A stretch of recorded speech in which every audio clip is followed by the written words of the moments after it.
대한민국에 과연 부자가 얼마나 될까요? SNS나 각종 영상의 댓글들을 보면 돈 많은 사람들이 정말 많아 보입니다. 사실 서울에 아파트 한 채만 있어도 최소 10억 원 이상의 자산가로 분류되니 겉보기에는 부자가 넘쳐나는 것처럼 느껴지죠. 하지만 이들 중 상당수는 흔히 서류상 부자라고 불립니다. 자산 가치는 높게 잡히지만 실제로 통장에 남는 현금은 거의 없고 매달 빠져나가는 대출이자와 세금에 허덕이는 경우가 많습니다. 즉, 숫자상으로는 부자처럼 보이지만 실질적인 여유는 없는 경우가 대부분인 겁니다. 반대로 겉으로 보이는 자산 규모는 크지 않지만 매달 안정적인 현금이 들어오는 사람들이 있습니다. 흔히 이들을 현금 부자라고 부르죠. 여기서 누가 진짜 부자일까요? 겉보기에는 왼쪽의 선택이 더 가치 있어 보일 수 있습니다. 하지만 여러분을 진짜 자유롭게 만들어주는 것은 바로 오른쪽처럼 매달 현금이 흐르는 삶입니다. 왜냐하면 순자산과 현금 흐름은 전혀 다른 이야기를 들려주기 때문입니다.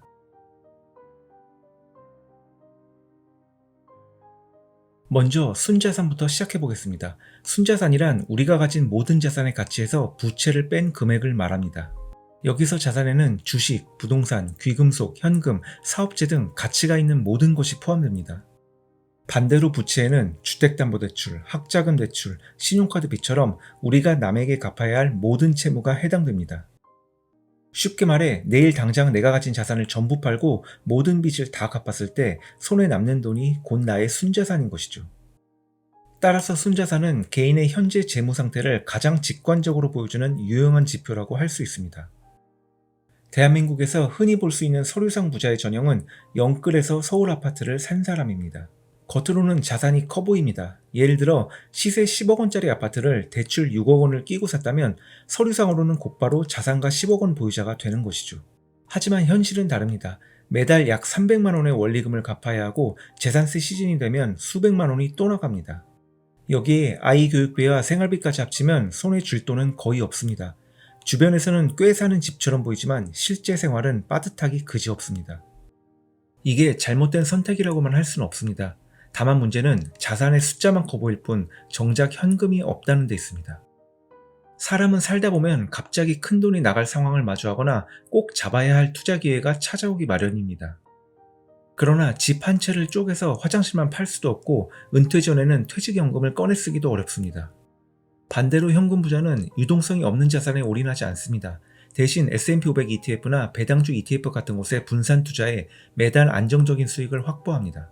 언뜻 보기에는 이들이 화려한 아파트를 소유하지 않아 그다지 대단해 보이지 않을 수도 있습니다. 그러나 이들의 통장에는 꾸준히 현금이 들어옵니다. 세금이나 이자에 쫓기지 않고 무엇보다 위기 상황에서도 곧바로 현금을 꺼내 쓸 수 있기에 훨씬 강한 생존력을 갖습니다. 그렇다면 왜 대한민국에는 서류상 부자가 이렇게 많을까요? 왜냐하면 한국인에게 집은 단순한 거주지가 아니라 부와 성공의 상징이라고 생각하기 때문입니다. IMF 이후 집값은 절대 안 떨어진다는 믿음이 생겼고 실제로 지난 20년간 서울 아파트는 몇 배나 뛰었습니다. 이 때문에 사람들은 무리해서라도 집을 샀고 이는 곧 영끌 문화로 이어졌습니다.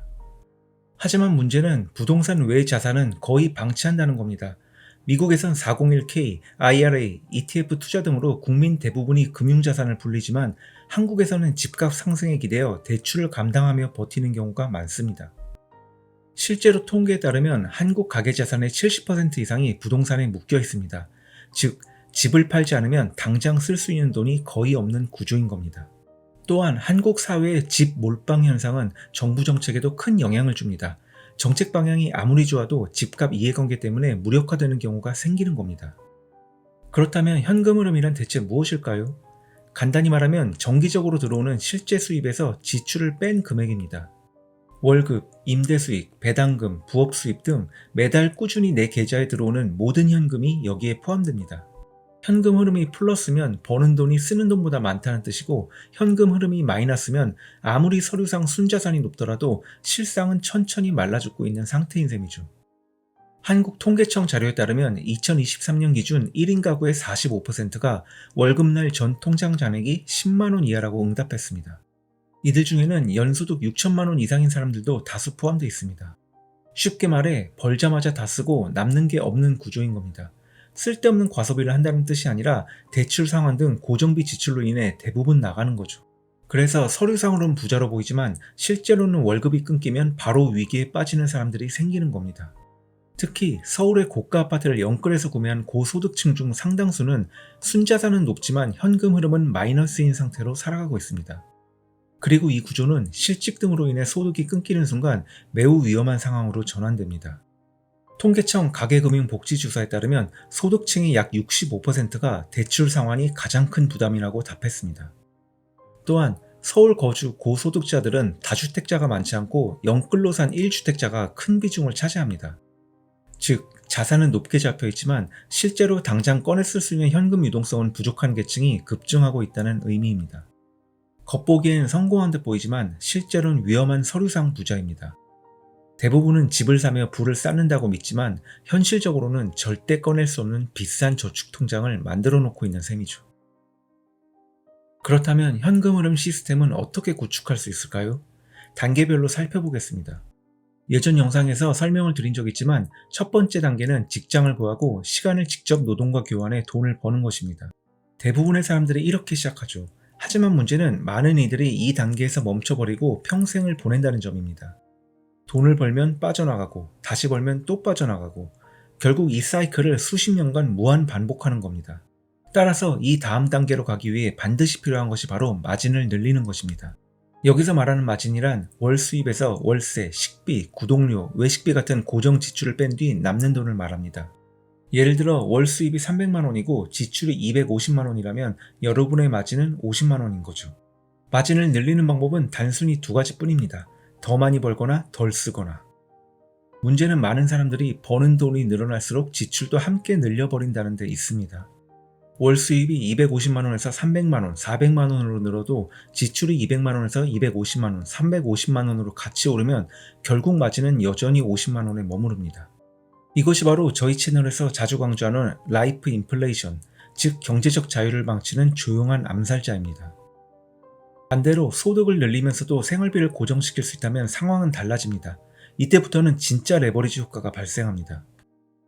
왜냐하면 그때부터 마진이 곧 자본이 되기 때문입니다. 즉, 단순히 버티는 돈이 아니라 여러분의 자산을 불려줄 씨앗 자본이 되는 순간이 찾아오는 것이죠. 3단계부터가 진짜 현금 흐름의 시작입니다. 돈을 통장에 묵혀두는 게 아니라 일하게 만드는 건데요. 배당 주식, 임대 부동산, 콘텐츠 채널 등 내가 매일 출근하지 않아도 돈이 들어오는 구조가 여기에 해당합니다. 즉, 목표는 예측 가능한 고정 수입의 반복입니다. 이 시스템을 꾸준히 오래 유지하여 생활비 전체를 커버할 수 있을 때까지 키워가는 거죠. 이 순간 현금 흐름은 곧 자유가 됩니다. 식비, 공과금, 심지어 약간의 사치까지도 여러분이 구축한 시스템이 자동으로 해결해주는 상태가 되는 것이죠. 몸을 움직이지 않아도 기계처럼 돌아가는 구조가 삶을 지탱해주는 그 순간, 이것이 바로 진짜 은퇴입니다. 반대로 우리가 흔히 알고 있던 전통적인 은퇴 개념은 2025년 현재 기준에서 보면 거의 신화에 가깝습니다. 20대 중반부터 40년간 열심히 일하며 매달 조금씩 저축하고 집을 사고 퇴직연금을 불리면 65세쯤 은퇴해도 살 수 있을 거라 배워왔죠. 하지만 여기에는 아무도 말해주지 않는 전제 조건이 숨어 있습니다.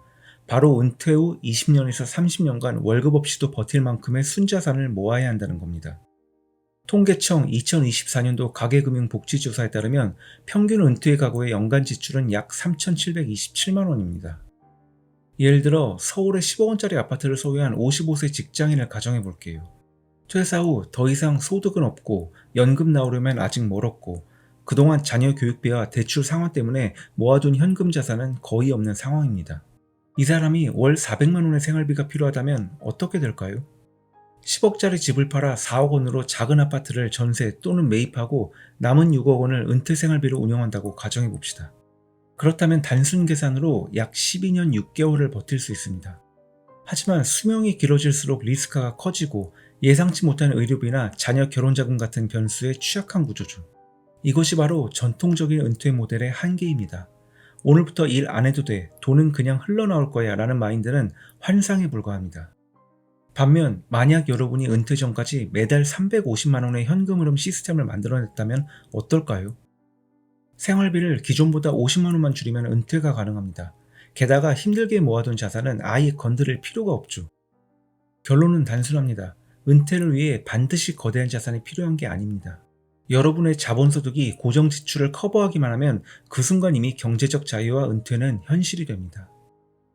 이 영상을 보시는 분들 중 경제적 자유를 위해 막연히 큰 돈을 모아야 한다는 계획을 세우셨다면 오늘부터 목표를 다시 세우셔야 합니다.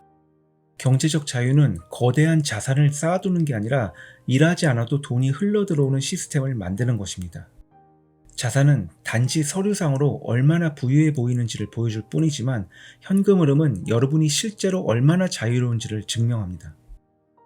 결국 부자처럼 보이는 삶을 쫓는 대신 내 삶을 진짜로 지탱해줄 현금 흐름을 만드는 것이야말로 여러분을 진정한 자유로 이끄는 길입니다.